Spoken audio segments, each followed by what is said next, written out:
Bolehkah pendakwah atau penceramah memasang tarif? Untuk lebih jelasnya kita simak pandangan para ustadz berikut. Untuk yang pertama kita simak pandangan dari Ustadz Finanda Andirja. Oleh karena saya ingatkan kepada ikhwan sekalian, kalau ada dai kemudian dia mengisi pengajian kemudian dia pasang tarif, tinggalkan dai tersebut. Haram bagi antum untuk ngambil ilmu dari orang seperti ini. Ya. Enggak boleh ya.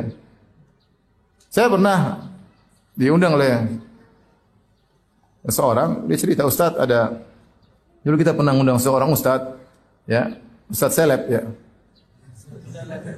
Ya. Terus dia tanya, budget antum berapa? Maka kawan saya langsung dia bilang, budget kami cuma 5 juta, Ustaz. Kata Ustaz tersebut, kalau 5 juta berarti cuma 5 menit.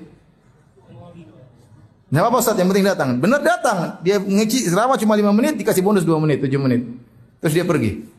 Subhanallah. Ini enggak benar seperti ini. Ini enggak benar ya. Ya akhi, ilmu bukan barang dagangan. Ya. Mencari wajah Allah bukan mencari apa? Mencari dunia. Kita beralih pada pandangan Profesor Dr. Ahmad Zahro. Ustaz, ini ada mubalik besar, tapi narif. Sudah pernah saya sampaikan. Semua pendakwah, saya menghimbau panjenengan, tolong lakukan dakwah itu dengan hati yang bersih. Urusan tarif, urusan dunia, urusan amplop, urusan bisyarah itu tidak usah dipikir teko dewe, asal panitianya gak lali. Tidak usah dipikir, apalagi narif, jangan rugi panjenengan. Kalau narif berarti sudah ada harganya dan ceramah penjenengan dihargai itu, ya sudah, tidak ada imbalan apapun. Kholas, habis sudah. Nilainya ya dinilai tarif itu. Tapi kalau kita niat lillahi ta'ala sudah diberi berapapun ya sudah. Tapi ya panitia ini ngekei ya teman-teman kesaidian kadang-kadang itu membuat tidak rela juga. Manusiawi juga. Waduh. Ya saya pernah ngalami tapi biar tak pikir, tapi sekarang sudah tidak wis. Nah saya tuh dijemput mulai asar dari Surabaya ini, kemudian ceramahnya di Ngeliep tepi pantai selatan itu, nyampe rumah ini jam 2 malam. Dikai batik, kelambi batik tok. Tak pikir jerone nek amplope gak tak buka bolak-balik belas. Waktu itu ya nuwun sewu, mohon maaf saya tentu belum matang, masih muda ya muda. Ya ngersulo. Manusia muka-muka Allah SWT memaafkan. Ya bayangkanlah betapa capeknya waktu yang dia kemudian batik tok. Iku bakal batik, duduk batik baju bakal. Aku cek kudu njahitnya ya gak enak duit sing njahitnya. Nanti aku golek dhewe duit. Dan batiknya ndak bagus-bagus banget, tapi waktu itu memang ya untuk ukuran saya lebih baik jahitnya timbang tuku batik, lebih murah jahitnya ini. Katakan jahitnya waktu itu hanya 50 atau berapa, ya lumayan. Tapi kok buangatan banget wis. Tapi cek mendingan. Ada kok di Jombang itu saya membuat makalah sepekan, kemudian seminar dengan DPR pusat, bla bla bla wis. Oh, ada semangat banget lah wis. Turun dibisiki, Ustaz, uang panitia habis untuk Asmuni almarhum pelawak itu. Jadi saya seminar itu didampingi pelawak Asmuni saat tim itu 15 juta. Lah tinggal makalah sepekan. Mohon maaf, uang panitia habis, jadi mohon maaf. Nanti insya Allah kalau sudah ada kami hubung. Sampai sekarang nggak dihubungi. Bahkan panitia ini mati, sudah wafat. Moga-moga diampuni Allah SWT. Dan saya ridho. Walaupun waktu itu beruntel, saya sekarang ridho. Ridho. Gak apa-apa ijolnya lu akeh wis menaik. Tapi manusiawi saat itu loh, sekian puluh tahun yang lalu kok. Jadi nggak seperti sekarang inilah. Apa-apa cik hitungannya cik gitu loh Mas Alvan ya. Jadi manusiawi lah, orang-orang seusia Mas Udori, Mas Alvan ini ya manusiawi, tapi kan sudah tidak lagi karena sudah tidak mikir itu, walaupun Arab ya. Tapi maksud saya begini loh, ojo narif. Mau balik lah, kalau spiritualis ya itu tadi kesulitannya kalau nggak narif nanti menyulitkan yang apa yang klien. Tapi kalau mubalik ini sudahlah lillahi ta'ala wis terserah panitia, jangan narif. Ada manajernya, jadi dibentuk, supaya hendak dia yang mengatakan berapa, ada dibentuk manajer. Nanti manajer yang memberi harga itu. Astagfirullah, astagfirullah. Pernah di Al-Akbar itu, bukan kami yang adakan, saya sebagai takmir gitu.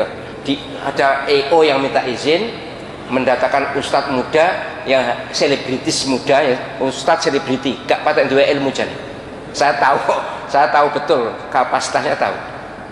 Hanya ya sekitar setengah jam diberi tarif oleh manajemennya 17,5 juta. Aku ceramah di Al-Akbar saat itu, saat yang sama dengan dia ini, dari maghrib sampai isya itu 250.000. Yo, memang aku sih gawe yang membuat ketentuan saya sendiri. Saya kena, tapi para penceramah juga kena, mulai 250.000, kemudian 400.000, sekarang 600.000. 600.000 profesor itu setengah jam lebih. Ini duduk profesor gak duwe gelar, kuliah gak mari, terkenal memang artis, hanya setengah jam 17 juta. Tapi dia hanya dapat itu, tidak dapat pahalanya, sudah dicabut oleh malaikat raqib. Gak sido wis kon wis entuk kuwi ya wis. Nauzubillah, ini jangan ya. Berikutnya dari Ustadz Yazid bin Abdul Qadir Jawaz rahimahullah. Bagaimana kalau kita tugas? Bagaimana kalau kita berdakwah, kita ceramah, kemudian kita nggak cari nafkah, cukup dengan demikian? Nggak boleh. Dakwah bukan untuk mencari nafkah, ceramah bukan cari nafkah. Kita punya cari nafkah sendiri. Dakwah tetap dakwah di jalan Allah. Ini perbuatan yang paling mulia dan ganjarannya sangat besar. Allah menyebutkan dalam Al-Quran, wa man ahsanu qawlan mimman da'a ila Allah wa amila salihan wa qala innani minal muslimin. Di dalam surah Fussilat. Dan tidak ada yang paling baik perkataan manusia tentang orang yang mengajak manusia kepada Allah. Dan dia beramal saleh dan mengatakan saya orang Islam. Dakwah ini ganjaran besar ganjarannya. Makanya para nabi, para rasul alaihi wassalam, ketika mereka berdakwah, itu mereka mengatakan, la as'alukum alaihi ajra in ajriya illa ala rabbil alamin. Sesungguhnya aku enggak minta ganjaran, enggak minta upah, enggak minta gaji dari kalian. Para nabi mengatakan demikian. Ganjaranku, upahku atas Allah Rabbul Alamin. Maksudnya begitu para dai, para ustaz dalam berdakwah, enggak mengharapkan sesuatu dari manusia, enggak makan uang, enggak mengharapkan amplop, enggak mengharapkan duit, enggak mengharapkan yang lainnya. Karena Allah. Jadi jangan jadikan bahwa dakwah sebagai mencari maisha. Makanya kata Abu Aliyah rahimahullah, beliau mengatakan, alim majjanan kama ulimta majjanan. Ajarkan manusia dengan gratis sebagaimana pun kamu dapat ilmu juga dengan gratis. Ajarkan karena Allah. Jangan mengharapkan sesuatu dari manusia, jangan. Ini Islam ajarkan. Disuruh orang ikhlas, yang pertama kali wajib ikhlas siapa? Ya dai-nya harus ikhlas karena Allah. Enggak mengharapkan sesuatu dari manusia. Lihat para ulama terdahulu, mengajarkan karena Allah. Enggak ada ulama terdahulu habis ngajar, murid-muridnya kumpulin amplop, masukin duitnya buat ustadznya. Enggak ada. Kecuali zaman sekarang. Enggak ada, zaman dulu enggak ada itu. Kumpulkan uang untuk buat ustadz, enggak ada seperti itu. Bahkan si ustadz kalau perlu dia yang harus berkorban. Karena dakwah merupakan jihad dan dia wajib berjihad dengan apa? Dengan dirinya dan hartanya, dia berjihad dengan Allah. Lihat para sahabat berjihad dengan dirinya, berjihad dengan hartanya. Kecuali kalau memang ada dari ulil amri, memang dia ditugaskan oleh ulil amri untuk berdakwah, ulil amri yang memberikan gaji kepada dia, boleh, hukum syar'i. Tapi mengharapkan orang kumpulkan keropak amplop buat ustadznya, nggak benar seperti itu. Bahkan ada yang ngaji bayar, nggak boleh. Ngaji ini gratis. Ini semua orang boleh dengar dakwah ini, siapa aja. Nggak pakai uang, dakwah ini nggak pakai uang. Semua orang bisa dengarkan dakwah yang hak agar manusia kembali kepada Allah, agar mereka masuk dalam agama Islam secara keseluruhan, agar mereka mentauhidkan menunjukkan syirik. Biar mereka dengar dakwah ini. Nggak pakai bayaran, apalagi sengaja bikin bayaran. Bahkan ada IO-nya lagi. Memang CEO juga nyari duit ini. Bikin di hotel, bikin di pantai. Ini nggak benar. Ustadz tegaskan nggak boleh yang seperti ini. Karena apa? Orang akan rusak, dibedakan antara orang kaya dengan orang miskin. Ente orang miskin gak punya duit, gak bisa ngaji di hotel, gak bisa ngaji di pantai miskin. Kan secara kasarnya seperti itu. Mesti dakwah di masjid semua orang dengar, orang kaya orang miskin sama, gak ada bedanya. Karena ini ibadah kepada Allah SWT. Jangan pakai dibayar. Semua lakukan karena Allah dan jelaskan kepada mereka ini dakwah. Kalau mereka punya uang, mereka ingin bantu pondok, bantu masjid, bantu orang-orang miskin, bantu yang lainnya. Tapi bukan buat ustadznya, ustadz tambah kaya, bukan. Seperti itu. Ini harus perhatikan, jaga keikhlasan, dan kita semua mengharapkan ganjaran Allah, dan yang kita harapkan surga Allah SWT, bukan dunia. Dunia dan seisinya lebih jelek daripada bangkai kambing. Gak ada harganya, meskipun hanya setebat sayap nyamuk. Yang kita cari wajah Allah, yang kita cari karena Allah, yang kita cari surga Allah. Itu semuanya harus diingatkan demikian manusia. Dan terus diingatkan supaya manusia sadar bahwa tujuan hidupnya adalah surga, bukan dunia. Mudah-mudahan bermanfaat untuk saya dan untuk sekalian. Mudah-mudahan Allah mengampuni dosa-dosa kita. Allah memberikan hidayah, taufik kepada kita, memberikan rahmat dan berkahnya kepada kita. Mudah-mudahan dari apa yang kita kaji bisa kita pahami dan bisa kita amalkan. Mudah-mudahan kita berikan keikhlasan oleh Allah Taala dan istiqamah di atas jalan yang hak. Wassallallahu Nabi Muhammadin sallallahu alaihi wasallam. Subhanakallahumma bihamdik asyhadu an la ilaha illa anta astaghfiruka wa atubu ilaik. Assalamualaikum warahmatullahi wabarakatuh. Kita lanjutkan dengan pandangan dari Ustadz Mujiman. Ada satu fatwa di sini tentang masalah honor yang terkait dengan kerja dakwah. Ada pendapat para ulama di sini. Kita baca ya. Kalau tadi jelas di zaman sahabat ada namanya atoya atau pemberian hibah dari baitul mal.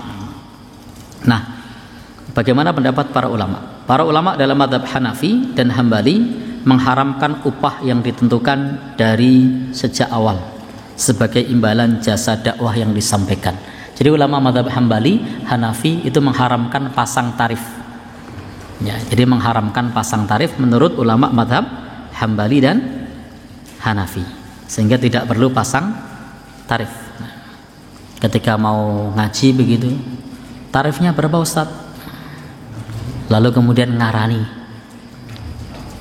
setiap 5 menit berapa? Ya, setiap setengah jam, ya 10 juta misalnya, atau 50 juta misalnya. Maka ini menurut ulama madhab Hanafi dan Hambali ini tidak boleh. Apa dalilnya? Dalilnya di dalam ayat Al-Quran sudah jelas tadi, sudah kita baca. Larangan menyembunyikan ilmu. Innal ladzina yaktumuna ma anzalna minal bayyinati wal huda. Sesungguhnya orang-orang yang menyembunyikan apa yang kami turunkan berupa penjelasan-penjelasan dan petunjuk mimba dima bayyanahu linnas, setelah Allah Subhanahu wa taala menjelaskan kepada manusia, ulaika yal'anuhumullah, mereka itu dilaknat oleh Allah Subhanahu wa taala.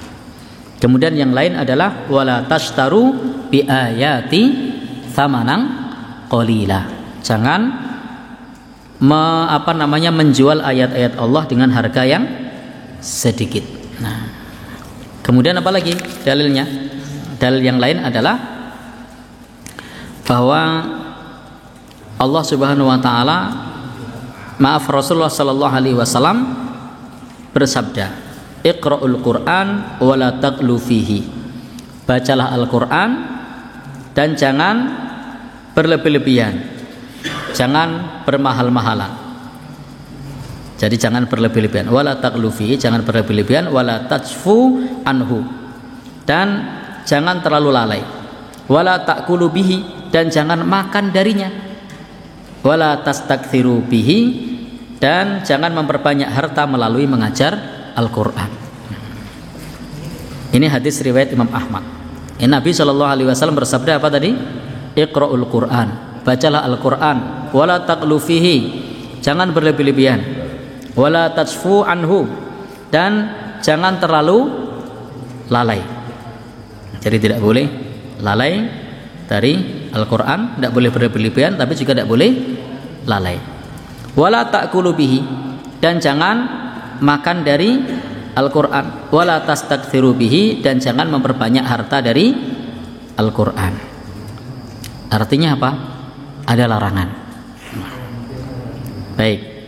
Sementara madhab yang berikutnya itu adalah dari madhab Maliki dan Syafi'i, membolehkan menarik upah, membolehkan untuk menarik upah atau menerima upah. Apa dalilnya? Dalilnya ketika para sahabat Rasulullah Sallallahu Alaihi Wasallam ada di satu perkampungan, lalu kemudian ada kepala suku yang tersengat kalajengking. Lalu kemudian pada saat itu kepala suku itu minta diobati, dan ternyata dibacakan surat Al-Fatihah, dan ternyata kepala sukunya sembuh. Lalu kemudian dikasih upah beberapa ekor kambing. Lalu kemudian hadis yang lain, inna ahaqqa ma akhadtum alai ajran kitabullah, sesungguhnya yang paling berhak bagi kalian untuk diterima upahnya adalah kitab Al-Quran atau Al-Quran. Baik. Sehingga di sini memang ada dua pandangan para ulama. Ulama mazhab Maliki, ulama mazhab Syafi'i membolehkan menerima upah. Kalau saya pribadi dalam hal ini untuk pasang tarif tidak sepakat. Saya sepakat dengan apa yang disampaikan oleh ulama mazhab Hambali dan mazhab Hanafi, lebih kepada pandangan beliau. Tetapi kalau untuk menerima upah itu boleh, sebagaimana yang dikemukakan oleh ulama mazhab Maliki dan Syafi'i, tapi tidak perlu pasang tarif.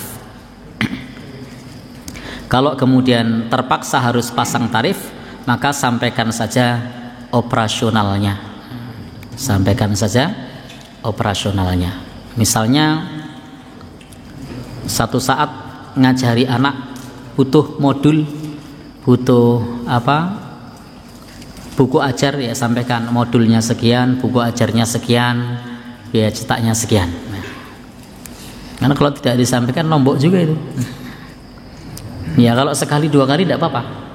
Kalau terus-terusan, baik, nanti menjadikan orang tidak mau mengajar ilmu agama.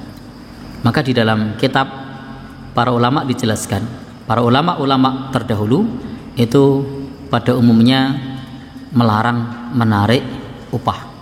Tetapi ulama-ulama hari ini membolehkan untuk menarik upah jika memang hal tersebut diperlukan, bukan untuk memperkaya diri, bukan untuk gaya hidup, karena menyembunyikan ilmu itu dilarang di dalam agama kita. Kita lanjutkan dengan pandangan dari Buya Yahya. Pertanyaannya, bolehkah menerima imbalan atau bayaran dalam berdakwah? Kemudian bolehkah memasang tarif untuk dakwah di media massa? Kalau boleh, kenapa? Kalau tidak boleh, kenapa? Dan adakah dalil rujukannya? Ada dua model manusia, ustadz sama yang ngundang. Nah ini saya ngomong sama ustadz dulu yang ngundang, karena dua, ada ustadz, ada yang ngundang ustadz. Sebagai ustadz, alangkah indahnya kalau kita itu di dalam berjuang itu mempermudah segala urusannya. Bahkan kalau perlu, istilah jihad itu kan yujahiduna bi amwalihim wa anfusihim. Kalau perlu seorang ustadz itu berkiprah berjuang dengan hartanya juga. Kalau bisa. Himbauan ini ustadz, berjuang kalau bisa dengan hartanya agar tidak merepotkan orang lain. Saya teringat guru mulia Habib Hasan bin Ahmad Baharun Kalau pergi kemana-mana bawa mikrofon, mic zaman dulu, agar kalau masuk kampung tidak usah ngerepotin orang. Sebaiknya seperti itu, agar mempermudah dakwah, agar mudah tersebar ke sana kemari. Ini adalah untuk para ustadz. Kemudian kalau memang seorang ustadz itu diberi hadiah, hadiah adalah halal. Kalau ada seorang ustadz nggak menerima hadiah, itu suka urusan dia nggak menerima hadiah, nggak mau dikasih duit, karena mungkin untuk menjaga hatinya sendiri agar tidak membiasakan ilmunya seperti itu. Tapi kalau ada seorang ustadz terima duit, ya nih baru nasihat kepada anda sebagai yang ngundang. Kalau anda mengundang, kalau ustadz biasanya pakai target dan sebagainya, anda bisa kok husnudon. Mungkin seorang ustadz yang pakai uang itu adalah mungkin dia di rumahnya ada anak yatim piatu yang banyak, mungkin dia punya santri yang banyak, sehingga dia sudah jatah dalam sebulan saya harus keluar 6 kali, dalam 6 kali itu paling tidak sudah mengcover makannya anak santri di rumah saya. Mungkin husnudon. Tapi kalau anda tidak bisa husnudon, ya pilih ustadz yang pakai bayar, kok repot. Jangan sampai sudah ngundang ustadz bayar anda ngedumel. Anda yang salah, kenapa anda milih dia? Kalau anda memang mau ngundang ustadz yang pakai bayar, pakai tarif, harus tata hati. Jangan sampai wah ustadz tarif, ustadz apaan di sana, anda gunjing terus ke ustadz, mana dapat berkahnya ilmu. Sementara ustadz itu menerima tarif bisa saja karena kebutuhan di dalam dirinya, untuk transportasi, untuk ganti waktu yang ia. Jadi masalah pakai tarif itu bukan sesuatu apakah dilarang. Apakah dilarang misalnya, wah ustadz ini kalau ngundang saya, misalnya ada satu ustadz ngundang saya 10 juta, ustadz itu sudah mempertimbangkan, mungkin di situ ada timnya, ada ininya yang menyiapkan segala sesuatunya, mungkin ustadz juga akan menyiapkan macam kendaraan segala macam, kita tidak tahu itu. Jadi dua sisi yang harus pahami, sebagai seorang ustadz hendaknya mempermudah. Dan jangan sekali-kali, nasihatnya Syekh Hasyim Asy'ari, jangan menggunakan dakwah, jadikan dakwah itu sebagai profesi cari duit, sengsara. Di sisi lain anda sebagai seorang jamaah yang ingin mengundang ustadz, ya nasihatnya beda. Nasihat tadi untuk ustadz, bukan untuk anda. Anda wah bagus nih Buya, ini cocok nih ustadz, nggak boleh duit. Nah, akhirnya apa, setiap ustadz anda undang dia di rumah nggak punya bensin, anda tidak tahu diri. Nasihat Buya tadi itu nasihat buat ustadz, bukan anda yang mengundang. Bagi anda yang mengundang, kalau anda punya rezeki, sayangi ustadz. Kalaupun anda tidak memberikan uang langsung ke tangannya ustadz, anda lihat di rumah ustadznya ada apa itu. Mungkin ada santri datang ke sana sempurnakan pesan pondoknya, mungkin ustadz itu tidak mau duit, tapi santrinya perlu untuk makan dan seterusnya. Menata itu tuh penting. Jangan mengundang satu ustadz pakai tarif, setelah itu ngedumel. Loh, kenapa anda milih dia? Karena ustadz dijakan banyak. Ini aku jangan cari penyakit deh. Nah, inilah husnudon yang harus kita bangun, ya. Kalau ada ustadz pakai tarif dan sebagainya, apalagi kalau di televisi setiap saat tayang dan sebagainya. Dan kadang memang kalau urusan televisi dan sebagainya memang ada target, ada memang di situ sudah ada disiapkan apa namanya, ya, dialokasikan dana untuk ustadz yang datang, sehingga ustadz harus pakai tanda tangan sebagainya yang cukup ribet itu, ya. Ustadz tanda tangan 1, 2, 3 nanti nerima duit dan sebagainya. Masya Allah, ada sebagian ustadz yang nggak nyaman dengan cara semacam itu. Kalau ustadz nerima, jadi jangan suudon deh kepada ustadz nerima duit, nerima amplop, ya sah, haknya dia. Jangan gara-gara anda tidak nerima amplop langsung jelekin, oh ustadz kok nerima amplop, mau apaan, udah nerima amplop, tidak ada masalah mau. Tapi kalau anda sebagai ustadz yang memang menghindar dari itu semua untuk mempermudah urusan umat, ya hak anda, dan anda termasuk berjuang saat itu, agar kalau seorang jamaah datang ke rumah anda nggak usah mikir nyiapin beras sama pisang sama ketela. Ketelanya belum panen, nggak berani datang ke rumah kiainya. Kenapa? Kalau ke rumah kiai harus membawa ketela sama pisang, ketelanya belum panen. Ada kan biasa bawaan kiai ini, assalamualaikum, depannya waalaikumsalam. Apakah salah? Ya nggak salah, kebiasaan seorang murid yang mencintai guru. Tapi ada sebagian guru yang nggak mau, mungkin untuk permudah, biar orang datang dengan tangan kosong pun lego.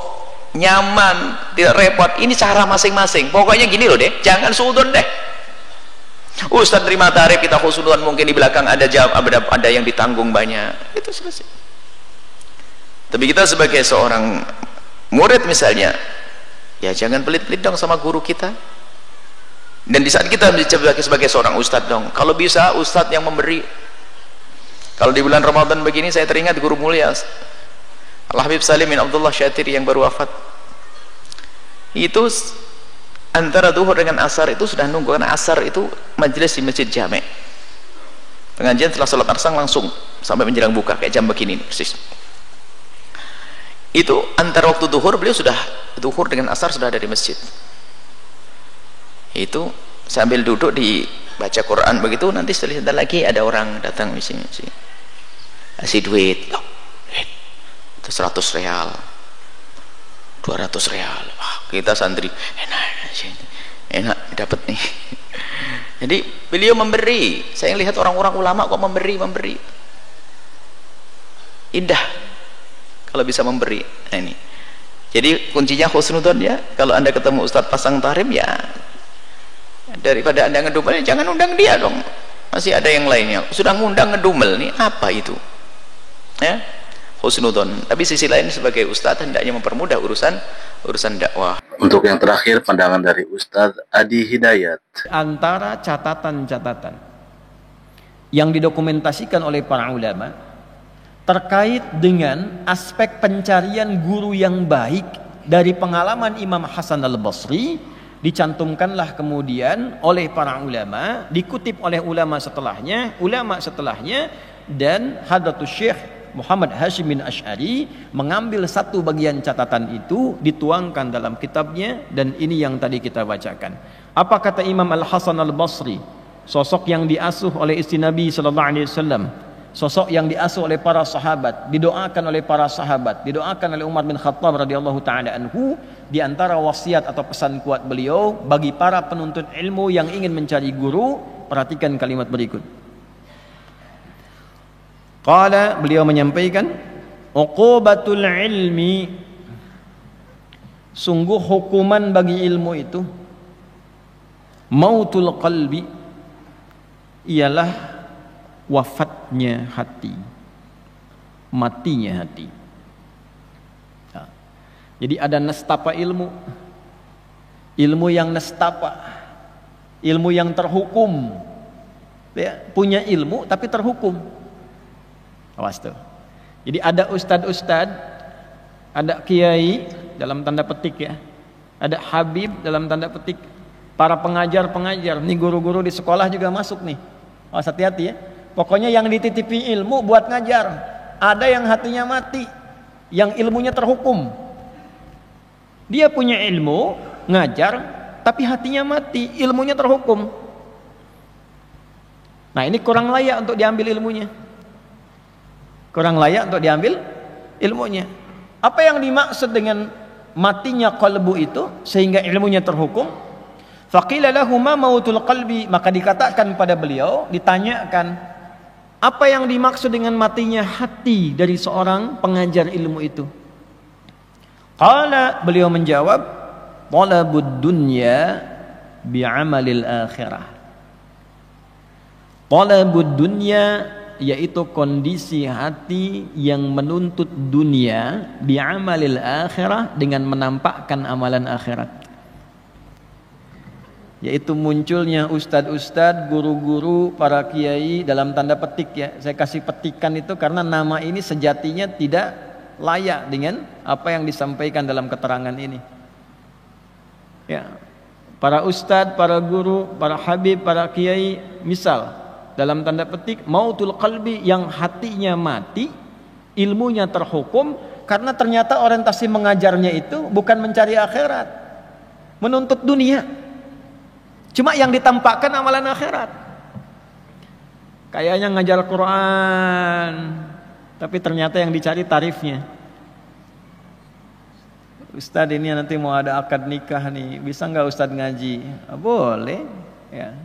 Cuma asal tahu aja ya, saya kan berangkat dari situ ya, ada bensinnya. Jam sekian kan saya nggak sarapan juga lah gitu ya. 2 digit lah. Udah pakai begitu tuh. Ini mautul qalbi nih. Ya. Nanti ngajinya cuman kedengaran suara gelombang-gelombangnya aja tuh. Echonya tinggi, naik turun. Tapi yang dicari apa? Dunianya. Ya, tidak semua begitu. Ini cuma ditandai aja. Kalau ada yang begitu hatinya mati. Maka nanti bacaannya nggak sampai ke jiwa. Apalagi ke pengantin. Ya, pengantin mikirnya cepat akad aja nanti tuh. Ya, sama. Ini pengajar demikian. Jadi kalau di sekolah-sekolah Islam murid-muridnya tidak berkembang baik, coba cek gurunya. Cek pengelolanya, niatnya benar nggak bikin sekolah itu? Ada nama Islamnya loh, dihisab itu. Hisab di hari kiamat. Anaknya berislam nggak tuh anak didiknya? Jangan-jangan SPP-nya aja makin besar. Jangan-jangan guru yang datang pun datangnya mencari amplopnya saja. Ngajar di mana? Sekian, gajinya berapa? Sementara dia yakin rezeki sudah diatur oleh Allah. Ya, ini saya tidak bicara di level biasa, saya level pengajar. Bicaranya di level pengajar. Kalau sudah orientasi gurunya, ustadznya, pengajarnya hanya mencari dunia, maka ilmunya tidak akan berkah. Itu yang tidak memberikan pengaruh ke hati, ke jiwa-jiwa anak didiknya. Coba cek sekolah itu. Sholatnya bagaimana anak-anak itu? Kenal Allah enggak?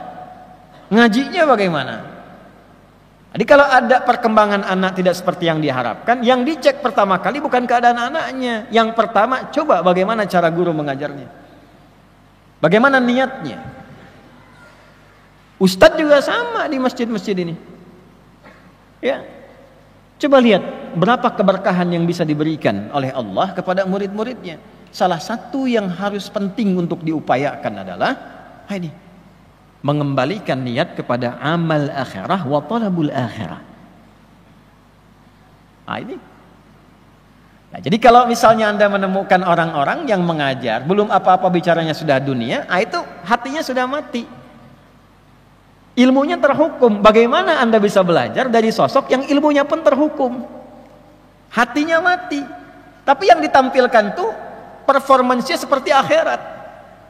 Pakaiannya pakaian akhirat, bicaranya tentang akhirat.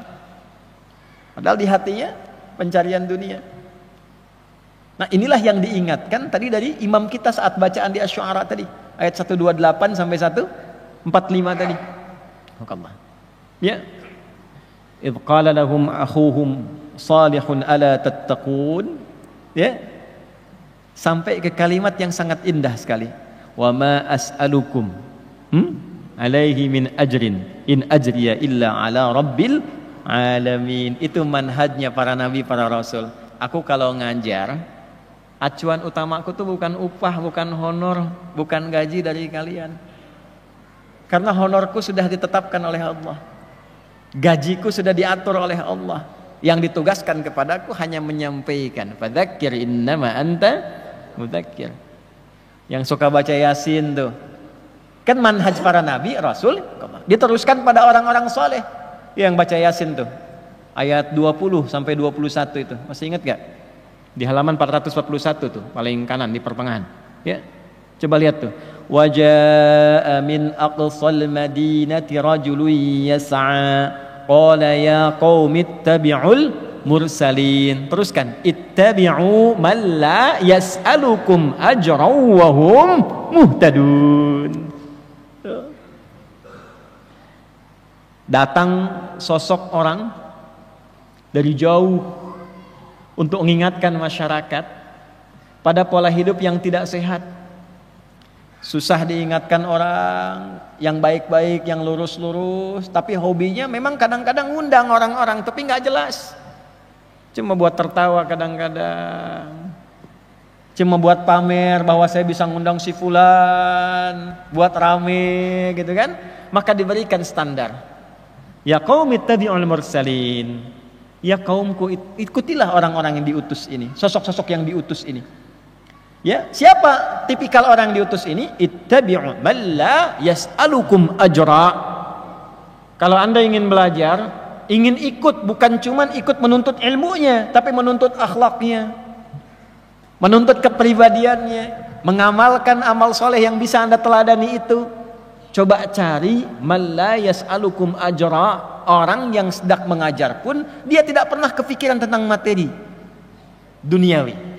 Yang dia pikirkan bagaimana Allah ridha, yang dia pikirkan bagaimana ilmu sampai, yang dia pikirkan bagaimana amal bisa terawat. Wahum muhtadun, orang inilah yang mendapatkan petunjuk dari Allah Subhanahu wa taala. Jadi yang pertama, kondisi hati seseorang yang mati itu ketika pengajarannya diikat oleh unsur duniawi. Ya. Bahasa tegasnya kalau dalam Quran tuh ginilah, wala tamnun tastakthir. Jangan engkau berusaha memberi orang lain dengan pengajaranmu, dengan ilmu yang Allah titipkan padamu, dengan berharap kompensasi dunia yang dinilai olehmu lebih banyak. Tastakfir itu minta lebih. Baru ngajar sekali udah minta naik gaji. Udah kan? Gajinya berapa? Datang, baru masuk, Pak saya ngajar kan anak-anak gampang pahamnya tuh. Kalau besok nggak naik gaji saya nggak mau saya ngajar lagi. Wala tamnun tastakthir. Itu hal yang pertama. Jadi kalau Anda ngundang orang yang dalam tanda petik disebut ustadz itu sudah minta tarif di awal, udah coret. Coret. Karena yang bersangkutan sifatnya dicoret oleh para ulama. Coret. Mautul qalbi, uqubatul ilmi. Ini ilmunya terhukum. Nanti kalaupun datang, ilmunya diikat dengan tarifnya. Segitu aja. Anda bisa ketawa saat itu, tenang saat itu, habis itu muncul lagi masalah, nggak selesai jadi solusi. Gitu aja, nggak ada manfaat. Ada yang nyampaikan bukan saya, ya dari isi kitab. Makanya ulama-ulama ini kembalilah ke jalannya yang betul itu. Jadi ahli kitab, jangan jadi ahli proposal. Ya, jadi ahli kitab. Makanya di Timur Tengah biasanya ulama-ulama itu dirawat oleh negara. Kalau kita itu Kementerian Agamanya mendata para ulama-ulama sampai ke masjid-masjid muadzinnya digaji. Ya, kan ada zakat umat Islam. Di Indonesia ada dana abadi umat dan sebagainya. Ya, kerjasama dengan Basnas. Masukkan ke satu bagian itu untuk ulama-ulama mengajar, ustadz-ustadz supaya kesejahteraannya meningkat. Jadi begitu mengajar karena sudah sejahtera, sudah bagus, nggak mikirin lagi duniawi. Di Timur Tengah begitu. Saya waktu diangkat jadi Amin Khattabah di Tripoli, diberikan gaji, berikan honor, dan nggak pernah terpikir tuh ulama-ulama itu nggak pernah terpikir. Makanya ustadz-ustadz, dai-dai yang datang dari luar, ada bi'sa yang dari Mesir, Al-Azhar datang mengajar ke sini, beberapa dari syekh-syekh itu suka bingung di Indonesia, ya karena habis ngajar diamplopin, malah bingung. Nah kadang-kadang kebingungan itu jadi musibah, karena setan ikut di amplopnya itu. Begitu ngajar tempat lain nggak ada amplop, setan masuk. Sini nggak ada amplopnya. Nah, ini yang bahaya. Jelas? Paham? Nah, yang kedua sebagai bagian dari akhir penutup adalah thalabul jah, mencari popularitas. Nah, ini diingatkan di dalam surah yang sangat disukai dan jadi favorit Nabi sallallahu alaihi wasallam. Fadzakir innama anta mudzakir lasta alaihim bimusaitir. Di surah Al-Ghasyiyah pasangan Al-A'la biasa dibacakan dalam subuhnya Nabi sallallahu alaihi wasallam selain surat-surat yang beliau biasa baca di lainnya. Ya, salah satunya ini Al-Ghasyiyah. Nabi selalu mengingatkan dirinya dengan surat ini. Muhammad, ingatkan orang, tugasmu hanya untuk mengingatkan, bukan menguasai orang lain. Bukan memonopoli sesuatu. Ustadz juga sama, Nabi aja diingatkan apalagi ustadz. Adi, tugasmu hanya menyampaikan, bukan monopoli jamaah, memaksa jamaah. Jangan ngaji sama orang ya. Itu sama siapa Ustaz? Sama jin. Oh enggak, ngajinya di sini aja. Enggak boleh. Silahkan lepaskan. Ya. Maka bagaimana cirinya supaya ilmu berkah? Supaya muridnya juga berkah, dari guru tadi yang disampaikan kita ikuti, kita cari dengan baik, lalu sambil mencari itu kita pun perbaiki diri. Jangan sampai gurunya sudah baik, muridnya yang tidak baik.